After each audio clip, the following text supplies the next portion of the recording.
बोला वडेट्टीवार साहेब बोला. अध्यक्ष महोदय, पॉइंट ऑफ प्रोसिजरवर मला संधी दिली, आपला आभारी. काल अध्यक्ष महोदय या ठिकाणी शेतकऱ्यांच्या संबंधी 293 अणवे.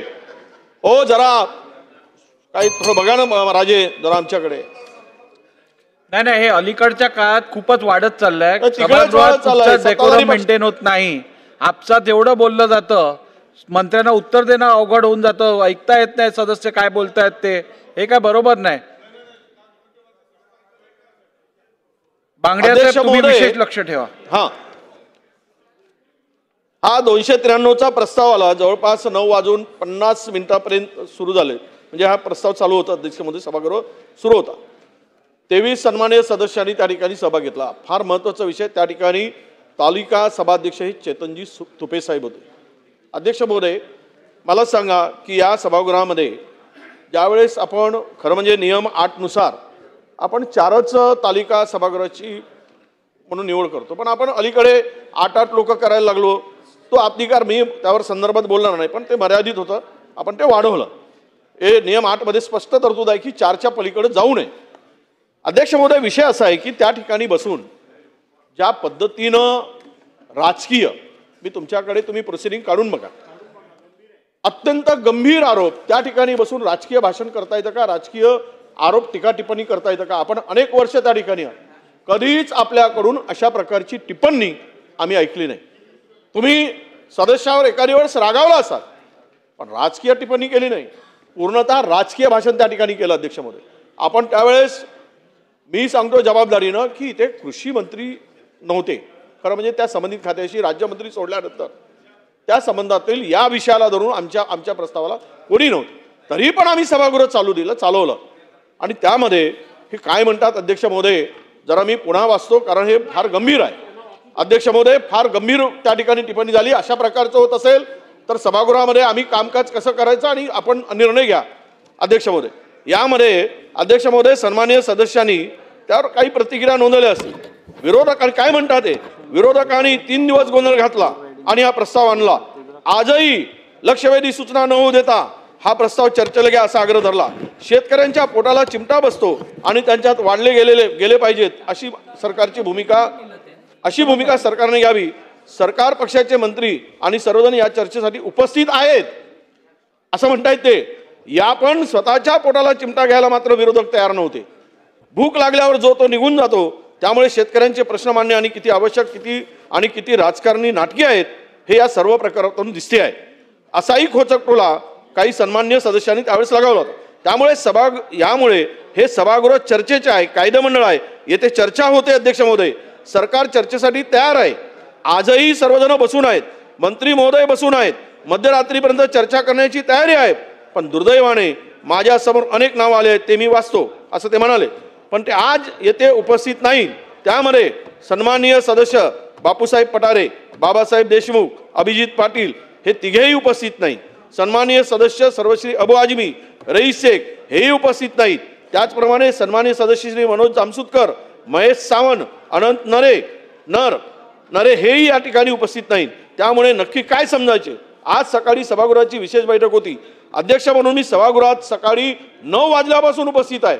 आता 13 तास झालेत. मी या सभागृहाच्या लॉबीच्या बाहेर गेलो नाही. मी जर बसू शकतो तर ज्यांनी प्रस्ताव आणला ते का बसू शकत नाही, तिथून बोलतायत.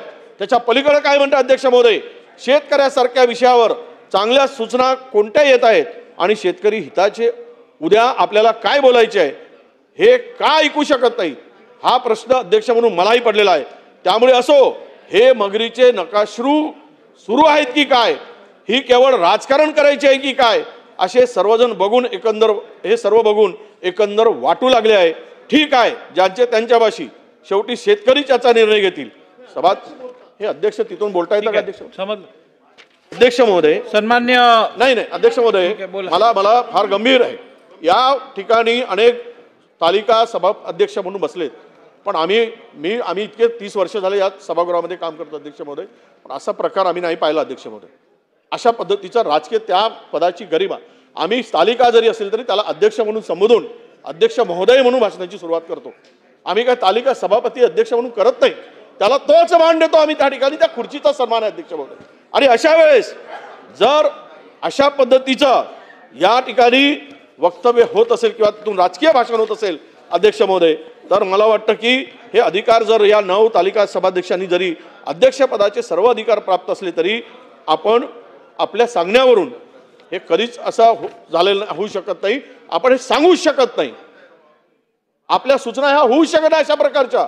तरी पण या ठिकाणी या पदाची गरिमा राखून उंची वाढवण्याचा प्रयत्न नेहमी त्या ठिकाणी त्या लोकांनी केलेला अध्यक्ष, त्या ठिकाणी न्याय देण्याचं काम केलं अध्यक्ष, याची आम्हालाही जाणीव आहे, आपल्यालाही जाणीव आहे, सभागृहाला जाणीव आहे. विधिमंडळातील पीठासीन अधिकाऱ्याचे स्थान हे सभागृहातील सत्तापक्ष आणि विरोधी पक्ष यांच्यातील दुवा व न्यायदानाचे ते आसन आहे असं आम्ही मानतो आणि आहेच. मग अशा ठिकाणी या खुर्चीवर बसल्यानंतर जर कोणी अवाजवी गैरफायदा घेण्याचा प्रयत्न करत असेल तर ते योग्य आहे का, याचं उत्तर निश्चितपणे आम्हाला मिळालं पाहिजे अशी आमची आपल्याकडनं अध्यक्ष महोदय अपेक्षा आहे. मी शेवटचं सांगतो, माझी इच्छा अध्यक्ष महोदय की या धारणेविरुद्ध त्यांना आपल्या आसनावरून सरकारची बाजू मांडण्याचे अतिरिक्त अधिकार दिले आहेत असं होत नाही. आणि त्यासाठी ते पात्र आहेत काय, एखाद्या मंत्र्यांची किंवा सरकारची अथवा एखाद्या सत्ताधारी पक्षाच्या सन्मान्य सदस्याची भूमिका ते या सभागृहात सर्वोच्च स्थानावरून मांडण्याची प्रथा, परंपरा किंवा संकेत या महाराष्ट्राच्या सभागृहात यापूर्वी अनुभवले गेले आहेत काय, हेही आपल्याकडून आम्हाला जाणून घ्यायचं आहे. अध्यक्ष महोदय, सभागृह चालवणे किंवा सभागृहातील गणपती टिकवून ठेवणे संबंधित मंत्री उपस्थित आहेत किंवा नाहीत याची खातरजमा करण्याची जबाबदारी संसदीय कार्यमंत्री यांची आहे किंवा सरकारची पण आहे असा आमचा समज आहे. पण काल या सभागृहामध्ये सुनील प्रभू ज्यावेळेस त्यांचे वडील वारले आणि हे सगळे सन्मानित सदस्य त्या ठिकाणी सभागृहात उपस्थित राहू शकले नाही आणि त्यांचाही या ठिकाणी उल्लेख झालेला असताना अशा पद्धतीनं नकाश्रू वगैरे म्हणणं आणि म्हणून ही भूमिका योग्य आहे का या संदर्भातला खुलासा करावा. आणि याच्या पुढे असं राजकीय स्वरूपाचे वक्तव्य करणाऱ्या तालिका अध्यक्षांना त्या खुर्चीवर बसण्याचा अधिकार यापुढे आहे का याचाही खुलासा या ठिकाणी व्हावा अशी आमची आपल्याला विनंती. अध्यक्ष महोदय. सन्माननीय अध्यक्ष महोदय, सन्माननीय अध्यक्ष महोदय, ज्येष्ठ सहकारी माझे विजयजी वडेट्टीवार यांनी ज्या वेळेला तालिका सभापतींचं स्वतःचं केलेलं निवेदन किंवा त्यांनी केलेलं स्टेटमेंट त्या खुर्चीवरून हे वाचून दाखवल्यानंतर आपल्या चेहऱ्यावरचे भाव बदलले, त्याच वेळेला मला माझ्या प्रश्नाची उत्तरं मिळालेली आहेत. त्यामुळे त्याच्याकरता जास्त काही मी बोलण्याकरता या ठिकाणी उभा नाही. परंतु अध्यक्ष महोदय, हे चुकीचं आहे की त्या ठिकाणी बसून तुम्ही अशा पद्धतीनं आमच्यावर टीका टिप्पणी करता, शेरेबाजी करता. इथून बोललेल्या शब्दालाच बाहेर महत्त्व जेवढं नाही तेवढं त्या खुर्चीवरून बोललेल्या शब्दाला महत्त्व आहे. आपण एखादी गोष्ट या ठिकाणी बोलता, एखादा निर्णय देता, तो प्रेसिडेंट होतो अध्यक्ष महोदय, तो प्रेसिडेंट म्हणून त्याच्याकडे बघितलं जातं.